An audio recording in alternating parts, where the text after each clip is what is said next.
राधे राधे। जैसे कि मैं आपको भक्ति से अवगत करा रही थी कि भक्ति क्या है, भक्त और भगवान क्या है, भाव क्या है, प्रेम क्या है। तो राधा रानी की कृपा से ही हमें भक्ति प्राप्त होती है और राधा रानी के नाम से ही हमें राह मिलती है। तो राधा है आधारा, राधा है धारा, राधा है अनुभूति और राधा है शक्ति। राधा है जीवन का लक्ष्य, अपने आप को पहचानने का, हम कौन हैं और हमारा लक्ष्य क्या है, या हमारा इस जीवन का उद्देश्य क्या है, वो सब राधा में ही छुपा हुआ है। राधा कहना तो आसान है, पर उसकी तह तक जाना बहुत कठिनाई वाला रास्ता है। राधा को समझना बहुत कठिन है। जो राधा जी को समझ गया, जो श्यामा जी को समझ गया, वो अपने आप को समझ गया।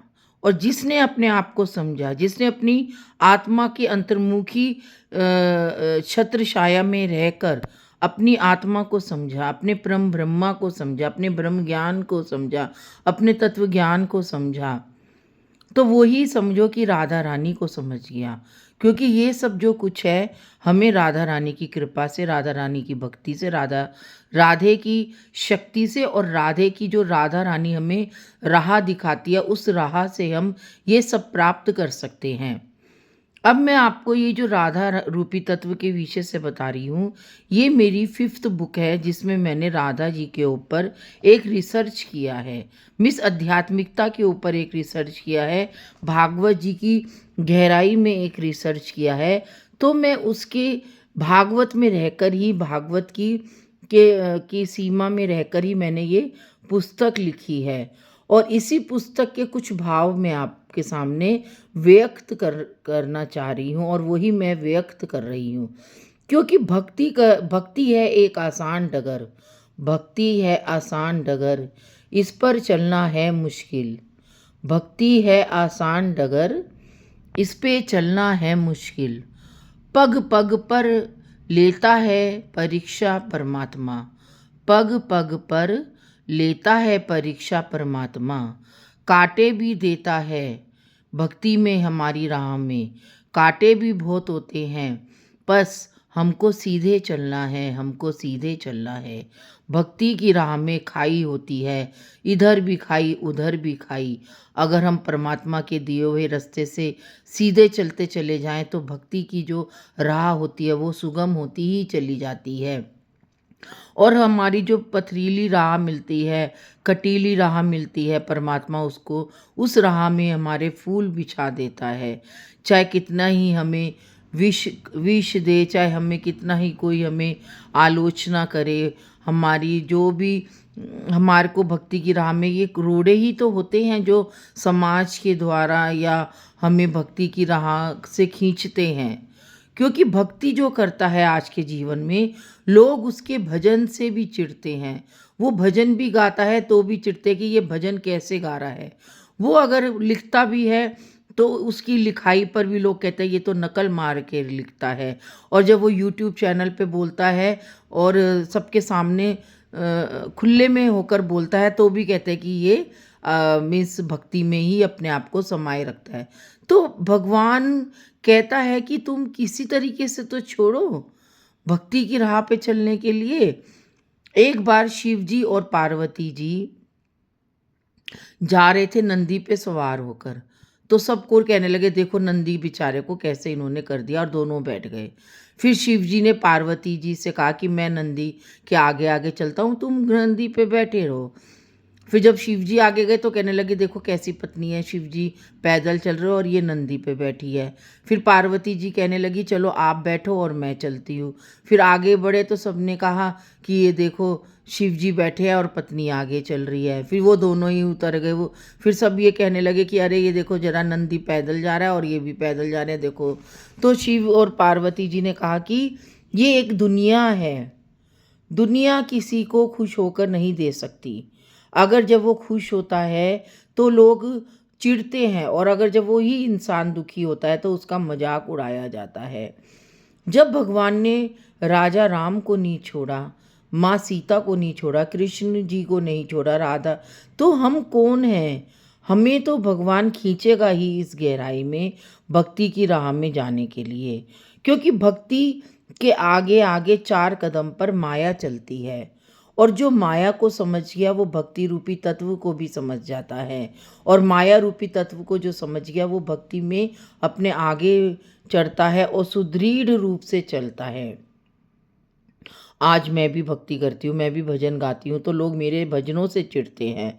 मैं लिखती हूँ तो लोगों ने मेरा मज़ाक उठाया, उपहास उठाया कि ये तो नकल मार के लिखती है। लेकिन मैंने कभी उनकी तरफ देखा ही नहीं, मैंने उनकी परवाह ही नहीं करी, और आगे बढ़ती गई, और मैंने 5 बुक्स तक लिख दी, और अपना चैनल पर 750 मेरी वीडियोज़ हैं।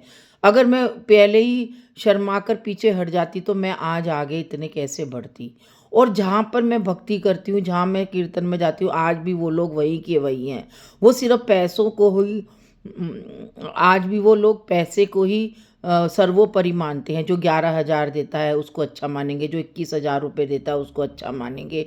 लेकिन जो भक्ति कर रहा है उसके विषय में अलग-अलग तरीके की अटकलें लगाएँगे, अलग-अलग तरीके की टिप्पणियाँ करेंगे।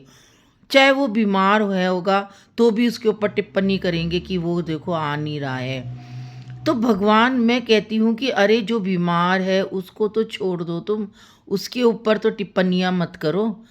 अगर कोई हॉस्पिटल में है 1 साल से, बीमार चल रहा है और वो कहीं आ जा नहीं पा रहा है, कहीं सामाजिक कार्य में नहीं आ जा रहा है, तो लोग आजकल उसके ऊपर भी टिप्पणियाँ करते हैं।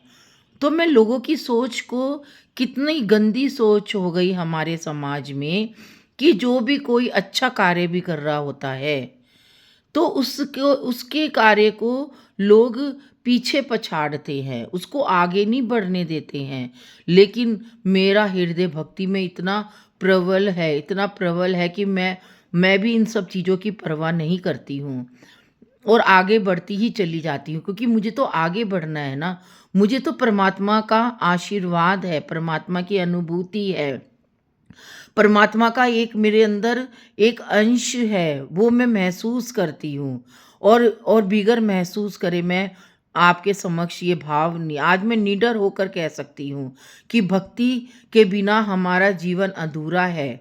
आध्यात्मिकता के बिगर हमारा जीवन अधूरा है, धर्म के बिगर हमारा जीवन अधूरा है। आज हम इस जीवन में आए हैं तो हमें भक्ति ज़रूर मिलनी चाहिए, हमें आध्यात्मिकता ज़रूर मिलनी चाहिए, हमें धर्म के विषय को जानना बहुत ज़रूरी चाहिए, नहीं तो हमारा जीवन एक निरर्थक जीवन है। हम माया के चक्कर में ही पड़े रहेंगे, और 11,000 21,000 के चक्कर में ही पड़े रहेंगे। कौन 11,000 दे रहा है, कौन 51,000 दे रहा है, कौन 1 लाख दे रहा है, कौन 2 लाख दे रहा है। आजकल लोग उसी को ही अच्छा मानते हैं। बड़े बड़े कीर्तन हो रहे हैं 50-50 लाख के, 25-25 लाख रुपए के। अरे तुम उन कीर्तनों को, उन पैसों को बचा कर चलो, क्योंकि आगे आने वाला जो समय है, आगे आने वाले समय में लोगों के पास पैसे ही नहीं होंगे तो लोग कहाँ से कराएंगे। लोगों के पास इतना मिस धन की आपदा आने वाली है, क्योंकि आजकल चारों तरफ बिजनेस ही इतने लोगों के हल्के होते जा रहे हैं। बाजार में चारों तरफ लड़ाई झगड़े, हिंदू मुस्लिम की एकता, ये वो दुनिया भर की चीज़ें चल रही है। तो हम 50-50 लाख रुपए, 1-1 लाख रुपए के हम आज भजन सत्संग, भगवान तो कभी नहीं कहता, गोपियों ने तो कभी नहीं किया इतना बड़ा-बड़ा कीर्तन, मीरा ने तो नहीं किया। मीरा तो नंगे पैर रहती थी, हाथों में एक तारा लेके, और फटे पुराने कपड़ों में रहती थी, जबकि वो महलों में पली-बड़ी थी, महलों की राजकुमारी थी। तो उसने भक्ति में सिर्फ़ भक्ति देखी, प्रेम देखा, अपने गिरधर को देखा। गोपियों ने भी अपने कृष्ण को देखा, अपने वस्त्रों को नहीं देखा, अपने पूजा-पाठ को नहीं देखा। उन्होंने अपनी आत्मा को देखा, अपनी आत्मा को परमात्मा से जोड़ा, परमात्मा को आत्मा से जोड़ा, और आगे बढ़ती ही चली गई। और एक सच्चा भक्त भी वही होता है, जो कि दुनिया की इन बातों को ध्यान नहीं रखता। वो सिर्फ़ ये देखता है कि परमात्मा मेरे कितने करीब है, परमात्मा के मैं कितने करीब जा पाऊँ। वो हर पल, हर क्षण यही कोशिश करता है कि हे परमात्मा, तुम मुझे अपने आगोश में ले लो, मैं तुझ में समा जाऊँ, तू मुझ में समा जाओ। हे आत्मा, हे परमात्मा। तो आत्मा परमात्मा से कहती है, परमात्मा, ये तूने क्या कलयुग रचा है। परमात्मा, तूने ये क्या कलयुग रचा है कि तेरी भक्ति करने में भी लोग भक्त को खींचते हैं, उसका उसका उपहास करते हैं, उसका अनादर करते हैं, उसके भजन को रोकना चाहते हैं। ये क्या कलयुग रचा है परमात्मा तूने। तो परमात्मा कहता है, हे भक्त, अगर मैं इस कलयुग को नहीं रचता तो भक्त भगवान कहाँ से होता। भक्त अपने आप को इस कलयुगी जो कीचड़ है, इससे अपने आप को कैसे अकेला खड़ा रहता। जो भक्त होता है वो इस कलयुगी जीव से परे ही होता है। हर कोई उसको पहचानता है कि हाँ, ये भगवान का भक्त है। और जो ये इस कलयुगी माया में रहता है, हर कोई पहचानता है कि ये कलयुगी माया है इसके ऊपर। भक्ति तो वो भी करता है, भक्त भक्त भी करता है, लेकिन उसके आगे एक भक्त लिखा रहता है और वो अलग से उसकी एक पहचान होती है। तो परमात्मा कहता है, अगर मैंने ये कलयुग नहीं रचा होता तो भक्त की क्या पहचान होती, माया की क्या पहचान होती, और एक भक्ति की क्या पहचान होती। इसीलिए मैंने इस कलयुग को रचा, क्योंकि भक्ति की क्या पहचान है, भक्त की क्या पहचान हो सके, और माया की क्या पहचान हो सके। क्योंकि युग समय तो एक ही है, लेकिन युग बदला है। युग किसने बदला है? हम मानव ने। परमात्मा वही है, आत्मा वही है जो सतयुग से चली आ रही है। समय भी आगे बढ़ता ही चला जा रहा है, लेकिन हम जो जीव हैं उनकी उत्कंठा छोटी होती जा रही है। धर्म धर्म छोटा होता जा रहा है, अधर्म फैलता जा रहा है, माया फैलती जा रही है और भक्ति कम होती जा रही है। तो इसको पहचानो, इस माया रूपी जाल को पहचानो और अपने आप को जानो। अभी भी संभल जाओ हे जीव, अभी भी संभल जाओ हे जीव, क्योंकि जो आने वाला समय है वो और भी कठिन आएगा। अपन हमारी जो आगे आने वाली पीढ़ी होगी वो भक्ति को पहचान ही नहीं पाएगी। सिर्फ वो भक्ति में सिर्फ माया को देखेगी, माया में ही भक्ति को देखेगी, भक्ति में ही माया को देखेगी। तो आज के लिए इतना ही। राधे राधे।